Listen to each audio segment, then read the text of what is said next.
Han Jibium sat on the cold metal floor of the transport ship, his hands chained tightly in front of him. The smell of oil and burned wiring filled the air. The battle had ended hours ago, but the ringing in his ears still remained. He remembered the chaos of the failed raid, the shouting of his squad, the flash of plasma fire, the way the ground had exploded under his feet. Now he was alone. His friends were either dead or scattered somewhere across enemy territory. The Vurok guards stood near the doors, their insect-like eyes watching him without emotion. They carried long, sharp rifles, and their armor shimmered under the dim lights. Jibium tried not to look at them. He knew he had no chance of escape. The transport rattled as it flew low over the ruined city. Through the small viewing window, he saw smoke rising from broken towers. The war had turned this place into a graveyard of steel and stone. When the ship landed, the guards pulled him out roughly. The air was heavy and hot, filled with the distant sound of shouting and machines. The streets were lined with alien soldiers, their weapons ready. Jibium was pushed through tall gates and into a dark stone building. Inside, the smell of damp rock and metal chains surrounded him. They placed him in a cell with a single bench and locked the heavy door. He sat down, feeling the weight of the chains pulling on his wrists. Hours passed. He did not know if it was day or night. The sounds outside were muffled. Marching footsteps, the clanging of metal doors, the low hum of alien voices. Jibium closed his eyes and tried to focus on breathing. He thought about his home on Earth, the wide fields outside his village, the sound of wind through the rice plants. Those memories felt like they belonged to another life. Suddenly, the ground shook. A low rumble grew louder until it became a deafening explosion. Dust rained from the ceiling. Shouts echoed through the hallways. Jibium stood up as more explosions followed, shaking the walls. Then he heard the alarm, a sharp, high-pitched sound that made his head ache. The lights flickered, and in that moment of confusion, the cell door flew open. A Vurok guard stumbled inside, bleeding from a deep cut on his arm. Without a word, the guard unlocked Jibium's chains and shoved him toward the hallway. Jibium did not understand what was happening, but the guard's eyes showed fear. The building was under attack, not from humans but from another alien faction. He moved quickly through the corridors, guided only by the noise of distant fighting. The smell of smoke grew stronger, and the air became hard to breathe. He turned a corner and stopped. There, in the middle of the hall, a small figure crouched beside the wall, trembling. It was a Vurok child. Her skin was pale blue, her eyes wide with terror. She clutched a small metal charm in her hand and looked up at him. For a long moment, they stared at each other. Jibium's mind told him to move on, to escape while he had the chance. But something inside him refused to leave her. A loud crash made the child flinch. Jibium stepped forward slowly, raising his hands to show he meant no harm. The girl looked confused, but she did not run. He knelt beside her, glancing around for danger. The sound of footsteps was getting closer, unfriendly footsteps. Without thinking, he scooped her into his arms. He ran down the hallway, his legs burning with each step. The child buried her face against his chest. Twice, alien soldiers appeared ahead of him, shouting in their strange language. Jibium ducked into side passages, dodging falling debris and flames licking the walls. The air was thick with dust, making it hard to see. Finally, he reached a half-collapsed doorway leading outside. The street beyond was chaos. Fire, smoke, and panicked soldiers running in all directions. Somewhere in the distance, a ship was exploding, its flaming pieces raining down onto the city. Jibium set the girl down for a moment and pointed toward a safer-looking street. She shook her head and clung to his hand. An explosion tore through a nearby building, sending shards of metal flying. Without hesitation, Jibium wrapped his body around the child, feeling sharp pieces cut into his back. He gritted his teeth against the pain and held her tightly until the dust settled. When he opened his eyes, the girl was staring up at him. Her breathing was fast, but she was alive. Jibium managed a small smile, though his body ached. He did not know where he could take her, only that leaving her here meant death. Somewhere deep inside, he knew this choice would change everything. They moved again, this time slower, sticking to narrow alleys where the fighting had not yet reached. The girl stayed close, still gripping his hand. Gibeon could hear voices shouting from behind them, searching. He did not know if they were looking for him, for her, or both. At last, they reached a large stone wall that had partly collapsed, revealing a hidden courtyard. Gibeon guided her inside and crouched behind a broken column. For a few minutes they rested there, breathing hard. He checked her over for injuries, small cuts, nothing serious. She watched him quietly, her big eyes still full of fear but also something else. Trust. Gibeon had no plan, no weapon, and no allies in this city. But as he looked at the child beside him, he knew one thing with certainty. He would not let her die. Even if she was the daughter of the enemy. Even if protecting her meant his own death. Somewhere above the burning city, the war raged on. But for Han Gibeon, everything had already changed. The night sky above the burning city glowed orange from the fires. Smoke drifted between the tall, broken buildings. Han Gibeon kept close to the shadows, leading the small Vurok girl by the hand. She had not spoken a single word, but she had not tried to run away either. Her steps were quick, almost desperate, as if she knew that danger was following them. Gibeon moved carefully, listening for the sound of boots on the stone streets. The air was thick with dust and ash, making each breath feel heavy. Somewhere in the distance, weapons fired in short bursts, and the echoes bounced between the walls. He tried to stay calm, but his body was tense. His training told him to keep moving, but he also knew they needed somewhere safe to rest. They found a small doorway at the side of a ruined house. The door was broken, hanging from one hinge. Inside, the smell of burnt wood filled the air, but the walls gave them cover. Gibeon motioned for the girl to sit. She obeyed without a word, her big eyes watching his every move. He searched the room quickly, finding nothing but broken furniture and blackened debris. It was not safe, but it was safer than the open streets. He crouched down in front of her. "You hurt?" he asked slowly, using the few words of the Vurok language he had picked up during his service. She shook her head, clutching the small metal charm she carried. He pointed to it. "What is it?" She looked at the charm for a moment before holding it close to her chest. He did not press her for an answer. Suddenly, footsteps echoed outside. Gibeon froze, listening. The steps were slow, deliberate, and they were getting closer. He motioned for the girl to stay quiet. Her eyes widened, and she hugged her knees. He moved to the side of the doorway, pressing his back against the wall. Two Vurok soldiers appeared in the street, their armor gleaming in the firelight.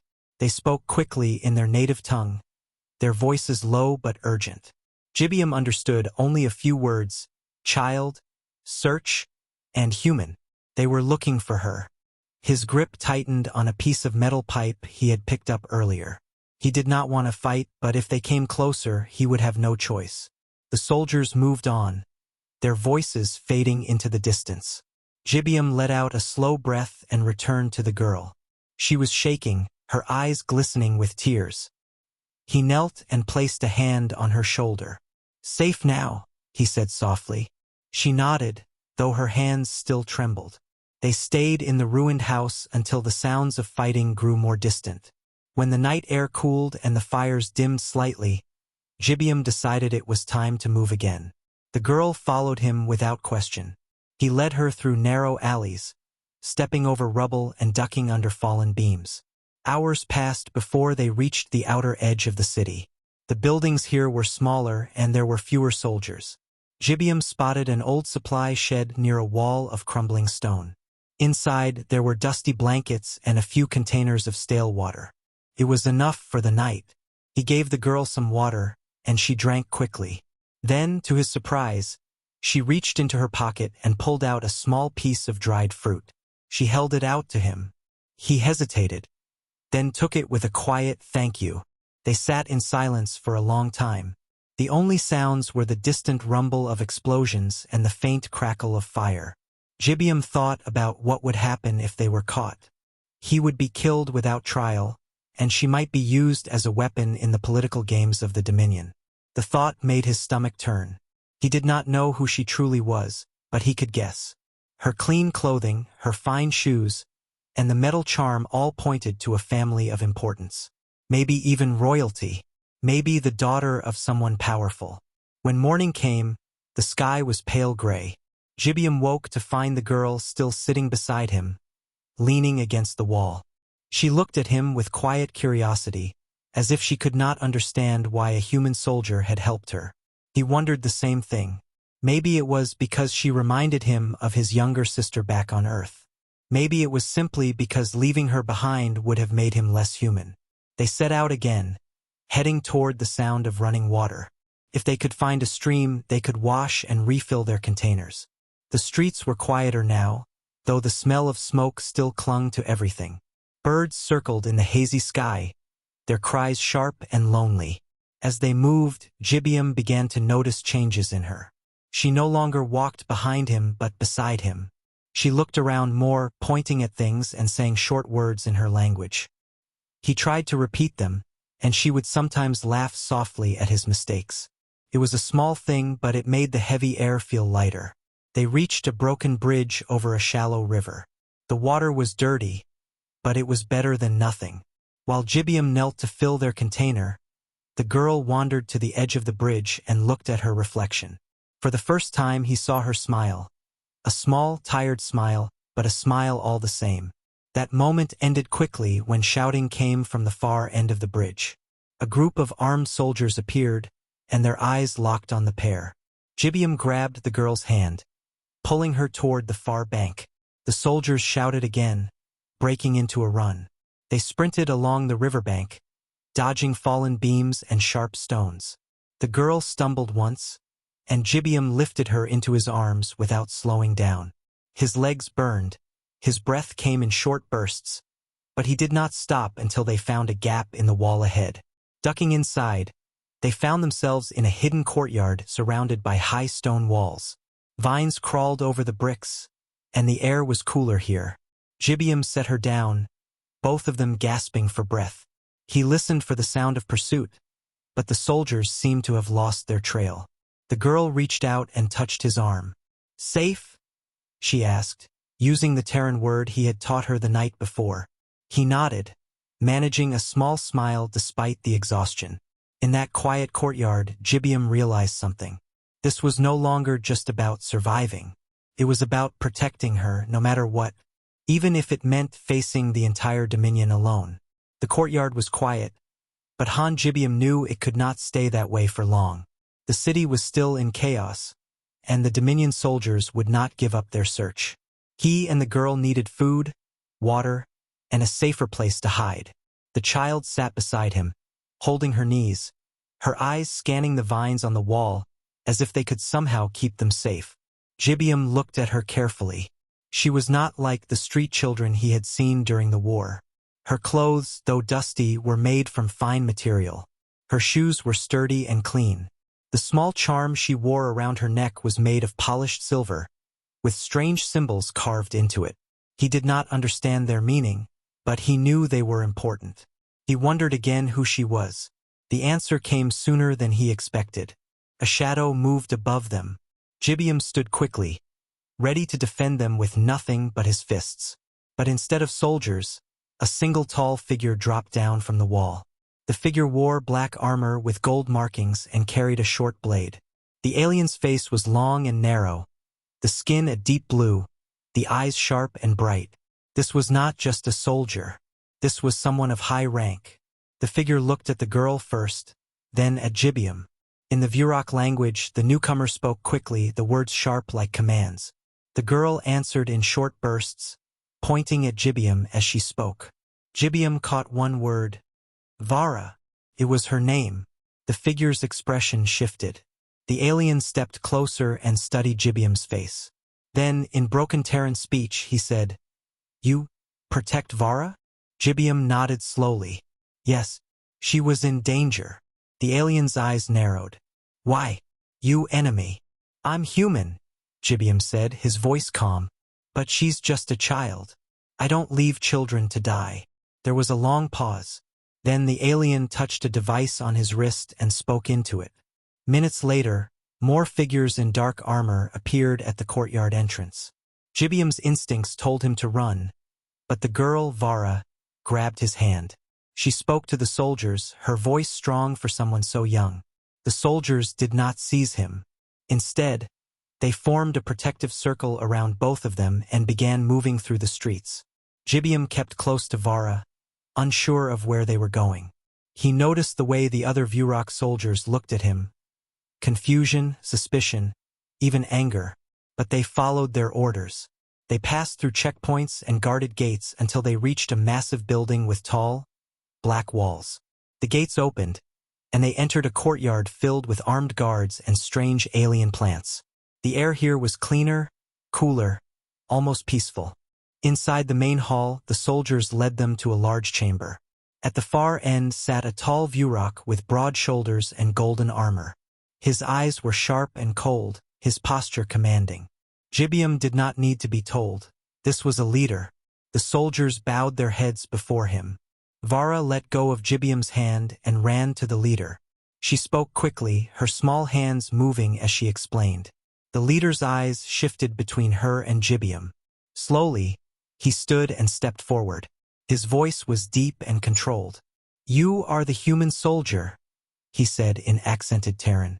"I am Thavik, general of the Dominion forces. You saved my daughter." Jibium stood still, unsure what to say. "I found her alone during the attack. I couldn't leave her." Thavik studied him for a long time, as if searching for a hidden reason. "You expect reward?" "No," Jibium said firmly. "I expect nothing." The general's eyes narrowed slightly, then softened in a way Jibium did not expect. "The humans are my enemies. They have killed many of my soldiers. But you carried my child through fire." One of the guards stepped forward. "General, we should put him back in the prison. He is still dangerous." Thavik raised a hand, silencing the guard. "No, he stays here under watch. No chains." The guards looked uneasy but obeyed. Jibium was led to a room in the compound, a small chamber with a bed, a table, and a single window. It was far better than the cell he had been in before. He could see the city from the window, the smoke still rising in the distance. Later that night, food was brought to him. Bread-like rolls, a bowl of soup, and water. He ate slowly, still unsure why he was being treated this way. Through the half-open door, he saw Vara watching him from the hallway. She gave him a small wave before running off. In the days that followed, Jibium was kept inside the compound. Guards watched him closely, but he was allowed to walk in the gardens and eat in the main hall. Vara often joined him, asking questions in her language and teaching him new words. He returned the favor, teaching her simple Terran words. She laughed often at his attempts to speak Vurok, and he could not help but smile at her joy. One evening, Thavik came to him in the garden. The general stood with his hands behind his back, his eyes scanning the horizon. "I have fought humans for 20 years, he said quietly. "I have seen them kill my people. I believed you were all the same." Jibium did not answer right away. "War makes us see only the worst in each other. Maybe we are not so different." Thavik turned to look at him. "Maybe, but my council does not agree. They say you are dangerous. They say saving my daughter does not erase the blood on your hands." "I never asked them to forget," Jibium said. "I only did what was right." The general studied him for a long moment. "Perhaps that is why I have not sent you back to the prison." The sound of distant explosions reached them, faint but clear. The war was not over, but something had changed in this place. Thavik no longer looked at Jibium with only hatred. And Jibium, against all logic, began to believe that this alien general might see humans in a different light. Days turned into weeks inside the Dominion compound. Han Jibium was still watched by guards, but he was no longer treated as a prisoner. He could walk in the gardens, eat at the long tables in the hall, and even speak with some of the soldiers. Most of them kept their distance, but a few were curious. They asked about Earth, about the Terran forces, and about why a human soldier would protect an alien child. Vara was never far from him. She liked to sit beside him during meals, speaking in a mix of Vurok and the Terran words he had taught her. Sometimes she would bring him small gifts, a carved wooden bird, a flower from the garden, a sweet piece of dried fruit. She seemed to enjoy teaching him her language, laughing whenever he mispronounced a word. One morning, Thavik called Jibium to the strategy room. The walls were covered with maps of planets and star routes. Several officers stood around a large table, their eyes narrowing when Jibium entered. Thavik waved for him to stand beside him. "I want to know the truth," the general said, pointing to the map of a contested star system. "Why do your people fight here? What do they want?" Jibium looked at the map. Resources, territory, sometimes just to make sure the Dominion doesn't gain more power. But not every human wants this war. The officers murmured among themselves. One of them, a tall Vurok with silver markings on his armor, spoke sharply. "He lies. Humans are greedy. They take and destroy." Jibium met his gaze. "Some humans are like that. Some are not. Just like your people." Thavik raised a hand to silence the room. "Enough. I will decide what to believe." After the meeting, the general walked with Jibium in the garden. The air was cool, and the strange alien plants gave off a soft glow. "You speak as if you have seen both good and bad in your own kind," Thavik said. "I have," Jibium replied. "I've fought alongside men and women who would give their lives to save others. I've also fought against humans who care for nothing but power. It is the same in every species." The general was quiet for a moment. "There are those here who think the same, but they are few. Most want the war to go on. They say peace is weakness." "And what do you say?" Thavik looked at him with a hard expression. "I say my daughter is alive because an enemy chose mercy. That is not weakness. That is strength." Not long after, Jibium began to notice a change in how some soldiers treated him. A few nodded in greeting instead of looking away. Others asked simple questions about Earth's food, weather, or music. He answered honestly, never trying to make humans seem better than they were. He wanted them to see the truth that humanity was many things, not just an enemy. One night, as he was returning to his room, Jibium overheard two guards speaking in low voices. They were talking about a faction inside the Dominion that wanted to end the war. They believed the humans could be allies against other threats in the galaxy. Jibium realized Thavik might be one of them. The next day, Thavik confirmed it. "There are those who want peace," the general said quietly while they trained together in the courtyard. "But they are hunted by our own people.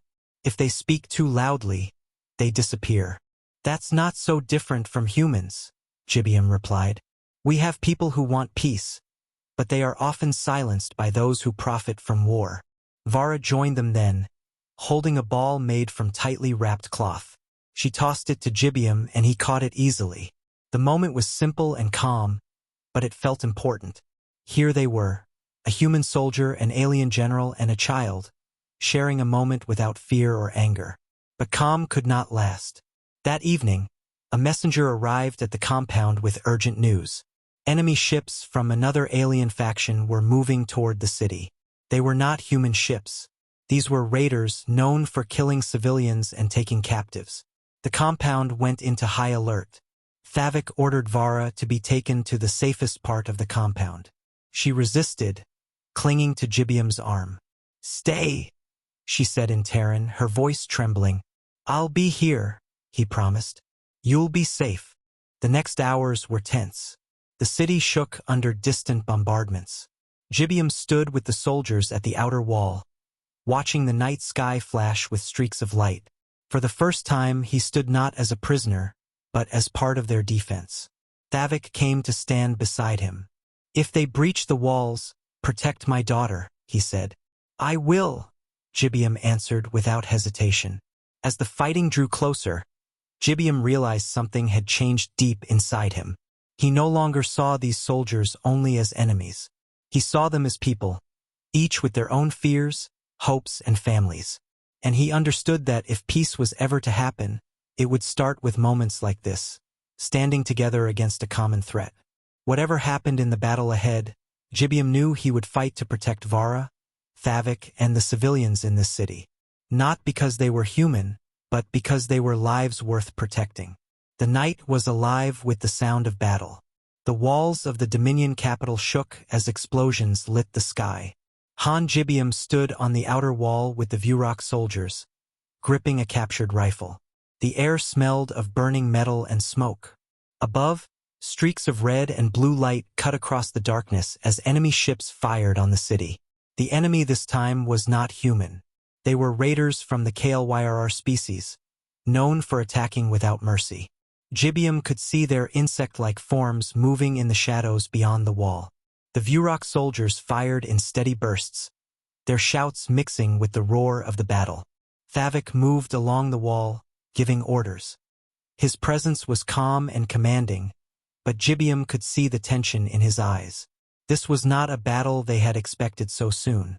The city's defenses were strong, but the KLYRR were fast and relentless. A loud crack shook the wall as part of it exploded under enemy fire. The soldiers rushed to seal the gap, but the KLYRR were already climbing through. Gibeon raised his rifle and fired, knocking one of the attackers back into the dust. Another leapt toward him, but a Vurok soldier cut it down before it could strike. The fighting grew closer, more desperate. Gibeon stayed near Thavik, knowing the general would be a target. "Go to your daughter," Gibeon shouted over the noise. "I'll hold here." Thavik shook his head.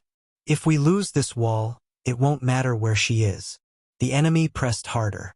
Gibeon fought side by side with the Vurok soldiers, covering each other as they pushed the KLYRR back. His arms ached, his ears rang, but he kept firing.